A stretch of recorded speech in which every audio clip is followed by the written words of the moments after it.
শবে বরাত, মুক্তির রাত।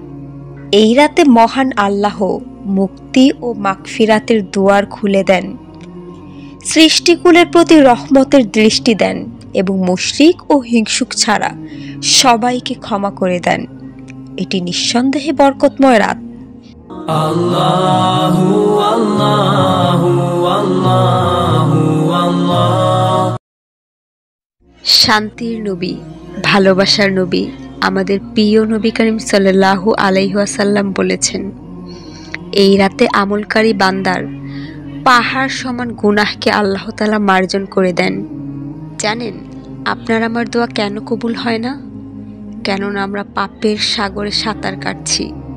একটি বার যদি ওই মহান রব আমাদের কাঁধের পাহাড় সমান গুনাহকে মার্জনা করে ফেলেন, তাহলে আমরা মুখ দিয়ে যা বের করব বুলেটের গতির থেকেও তীব্র গতিতে কবুল হতে বাধ্য। 14ই ফেব্রুয়ারি অর্থাৎ আগামীকাল আমাদের জন্য এমনই একটি দরজা খোলা হবে, যে দরজাতে দাঁড়িয়ে আছে স্বয়ং আমাদের রব এবং আমাদেরকে ডাকছেন এবং বলছেন, এসো হে সৃষ্টি, আমার কাছে এসো, আমি তোমার গুনাহগুলোকে মার্জনা করে দিব। আমার কাছে এসো, আমি তোমার ক্ষত বিক্ষত হৃদয়কে ভালোবাসার চাদর দিয়ে আবৃত করে নিব।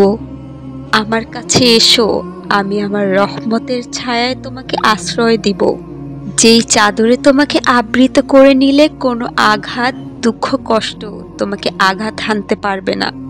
আমি তোমাকে অনেক বেশি ভালোবাসা দিব। দেখো হে আমার সৃষ্টি, রহমতের দরজা খোলা হয়ে গিয়েছে তোমার জন্য, প্রশান্তির দরজা তোমার জন্য উন্মুক্ত, তোমার রবের ভালোবাসা তোমার জন্য বিস্তৃত। এতটাই মহিমান্বিত রাত এটি, কোনোভাবে যেন এই রাতের একাংশ আমাদের হাত থেকে ছুটে না যায়। উদ্দেশ্য এবং নিয়ত একটি, তা হচ্ছে রবের কাছে গুনাহ মার্জন করা। তারপরের প্রত্যেকটা সফলতা আপনি নিজেই দেখবেন। একটি বার নিজের গুনাহগুলোকে মার্জন করে নিষ্পাপ হয়ে যান, তারপর কোনো দোয়াই অব্যর্থ থাকবে না ইনশাআল্লাহ। আজ 13ই ফেব্রুয়ারি বৃহস্পতিবার। অবশ্যই আজ রাত সাহরি করবেন, রোজা রাখবেন এবং রোজা অবস্থায় আগামীকাল শুক্রবার সারা দিন দুরূদ পাঠ করতে থাকবেন এশারের নামাজের আগ পর্যন্ত। এশারের নামাজের পরেই রহমতের দরজা খুলে যাবে। ইফতার করে মাগরিবের নামাজ শেষে উত্তম রূপে গোসল করবেন এবং গোসল করার পর আল্লাহর জন্য উত্তম রূপে সাজসজ্জা করবেন, আতর মাখবেন। তারপর এশারের নামাজ শেষ করে বেতর হাতে রেখে 2 রাকাত তহিয়াতুল ওজুর নামাজ। নিয়ম, প্রতি রাকাতে আলহামদুলিল্লাহ সূরা ফাতিহা পড়ার পর 1 বার আয়াতুল কুরসি এবং 3 বার কুল হুয়াল্লাহু আহাদ অর্থাৎ সূরা ইখলাস পাঠ করবেন। এই নামাজের ফজিলত হচ্ছে প্রতি ফোঁটা পানির বদলে 700 নেকি লেখা হবে। পরক্ষণে 2 রাকাত নফল নামাজ পড়বেন, প্রথম নম্বর নামাজের মতোই। অতঃপর সালাম ফিরানোর পর 12 বার দুরূদ শরীফ পাঠ করবেন। এই নামাজের ফজিলত হচ্ছে রুজিতে বরকত, দুঃখ কষ্ট হতে মুক্তি লাভ করবে, গুনাহ হতে মাগফিরাতের বকশিশ পাওয়া যাবে। তারপর অস্থায়ী মুনাজাত করে জায়নামাজ থেকে উঠবেন। তারপর তাসবিহ হাতে নিয়ে 100 বার ইস্তেগফার পাঠ করবেন। তারপর এক তাসবিহ অর্থাৎ 100 বার লা ইলাহা ইল্লাল্লাহু মুহাম্মাদুর রাসূলুল্লাহ পাঠ করবেন। তৃতীয় 100 বার সূরা ইখলাস পাঠ করবেন। সূরাতুল ইখলাস, কুল হুয়াল্লাহু আহাদ আল্লাহুস সামাদ লাম ইয়ালিদ ওয়া লাম ইউলাদ ওয়া লাম ইয়াকুল লাহু কুফুয়ান আহাদ।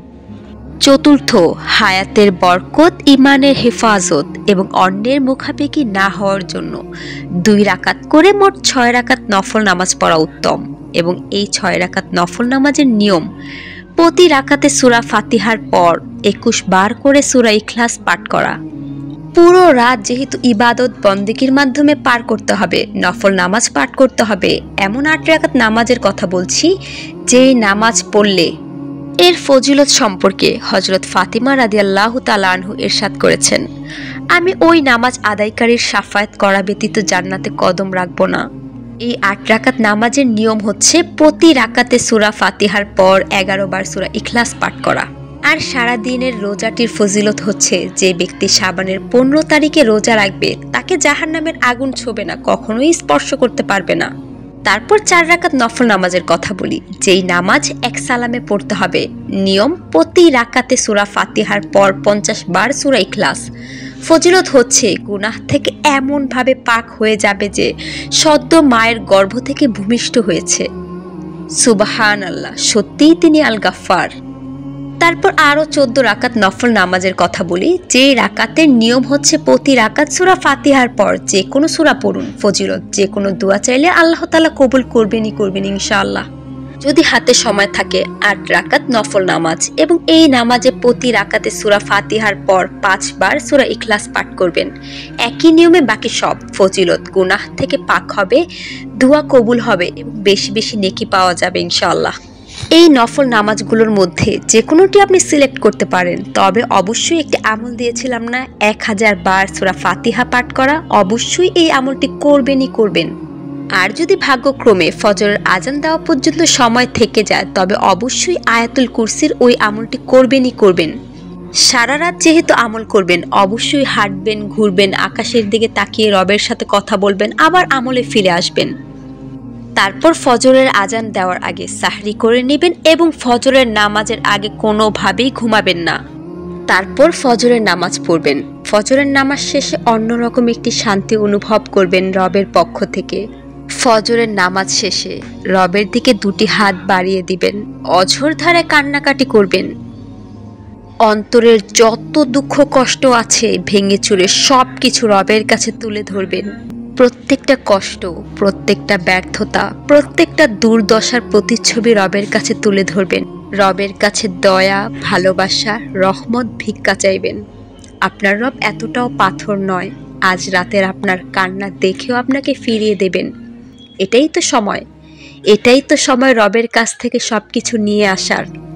এটাই তো সময় রবের কাছে নিজেকে কাঙ্গালভাবে উপস্থাপন করে আকাশ স্পর্শী সম্মান চেয়ে আনার।